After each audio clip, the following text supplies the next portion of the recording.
Hey, and welcome back to the channel. This is Tasha Pivots. I'm Tasha, and I'm so glad that you're here where we talk about all things mamahood and homeschool and how I'm pivoting through this journey.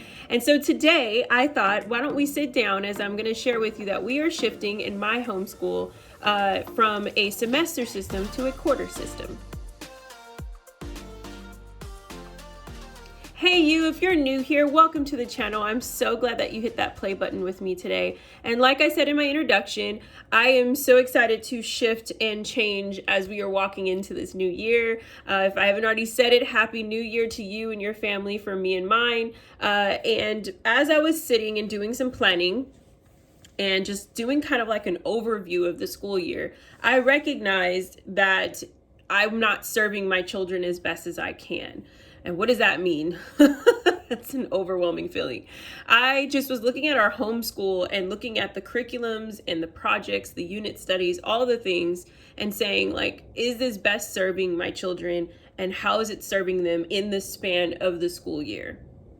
And usually we do these type of reflections, at the end of school, and because then we want to know what we want to do in the year to come. But I recognize for me, it always happens in January. Like this is the same thing that happened the first year that we did homeschool. I was doing one sort of curriculum, and when it hit January, we laid that all down and started a complete new shift in programs and even the way we learn and how we learn. So some of those things are still implemented and are saying the same, but I was just looking at the full map. And I recognized that we started school August 24th. And with some of our curriculums not coming out in time, a lot of setbacks and changes, even personal changes within our own family, I recognize that it's been a lot. And even I can't fully retain everything that we've retained in the last 15 weeks. And how can I expect my child to, right? So with that, we did some slight review over the weekend. We just took some time since it was a slow weekend. We didn't have any plans, and we just took time to take each little random subject and kind of review it.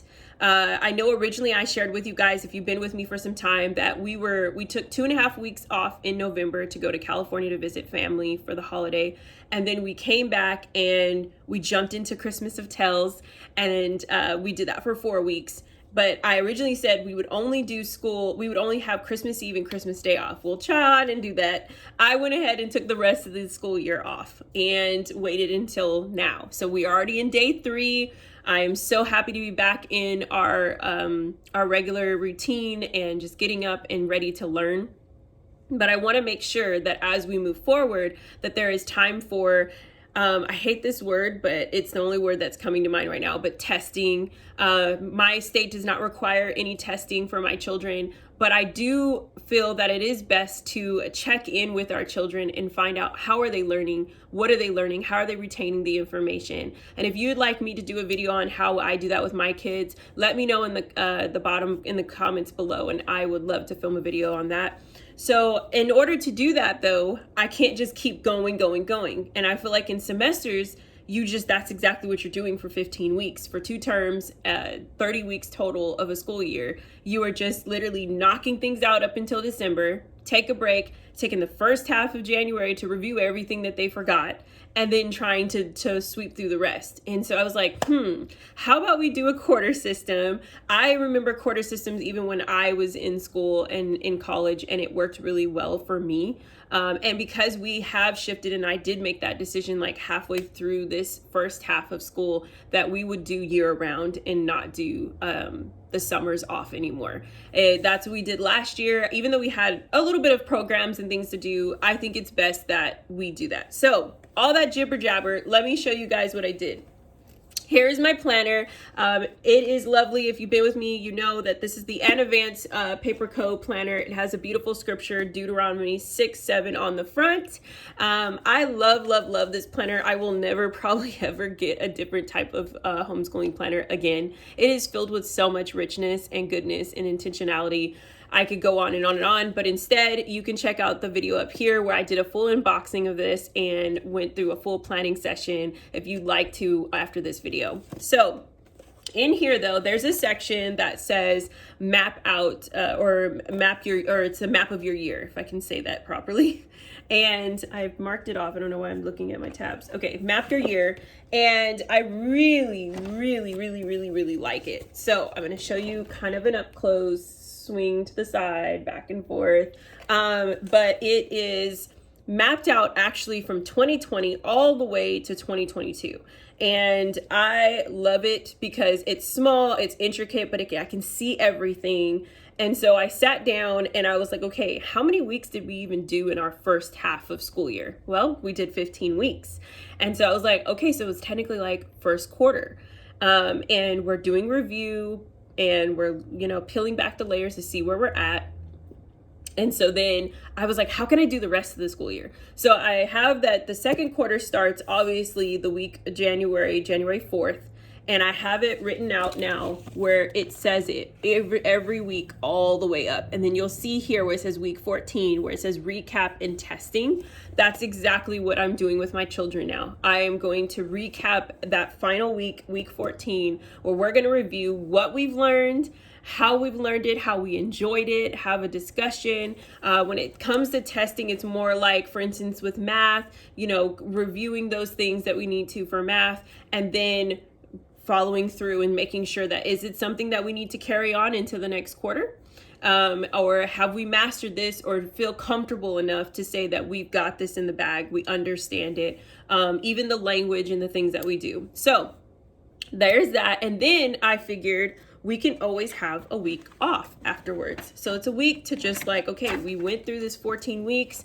We put in our effort. We took our time. We dwelled where we needed to dwell. And now we're going to take a pause. Okay. So we do a spring break, which works perfectly because we are possibly, if all things work out, want to take a trip to DC as we will be studying the United States and African American history, which I have an entire unit study called Fervor. If you haven't heard of it yet, you can check that out. I will link it all in the bottom bar below where you can find the actual curriculum and you can see my videos of flip throughs and all the things for that. And so, like I said, so we are doing that. We take a week off and it allows them to rest and rejuvenate, but it also gives me time to rest and reflect and then prepare. So there's a preparation in that time as well. And then third quarter starts, and third quarter will start for us on April 18th, the week of April 18th. And so perfect timing for us. It will then be another additional 14 weeks that will then end at the end of July, actually it'll be, it'll be the week of 18th of July. Then I am going to do 2 weeks off for summer break. Now in that summer, we always have our own traditional activities. And so I will be doing that, but then it allows them to have a little bit of pause, a little bit of time for me to fully wrap up, organize, archive everything that we've done for the rest of the school year or for the second grade school year, then to prepare for third grade for Zoe. So that is my plan. That's how we're doing it. I recognize the plus sizes to having a quarter system is it gives us an opportunity to really engage and involve ourselves and explore our unit studies. It allows us to really hone in on a certain subject and take our time through that subject before turning and now being in something else. And it still works with what we already have in our curriculum. Like our math and the good and the beautiful is still staying and it'll continue to revolve itself. Our Year in 100 Acre Woods will have wrapped itself all the way out. But like Heroes in Hope, which is our history and which is a portion of our history because then we're going to be doing Fervor. It gives us that time. But then you've also got our nature and science with Thornton Burgess and finishing and wrapping that up. So it's like all of these can still be sectioned into quarters and reviewing those things that have happened in those 14 weeks and then taking a breather and jumping back in. So I'm going to do that. But if you're an unschooling mom or you really like unit studies, I encourage you to really kind of look at your map and see if unit study or a quarter system would actually work best for you, more so than semesters. If you have any questions for me, if you are like, how further can I explore this? Please don't hesitate to put it in the comments below. Give this video a warm thumbs up if you've enjoyed it and made it all the way through, and hit that red subscribe button if you haven't already. I thank you so much for your time and I hope you have a wonderful day. Bye.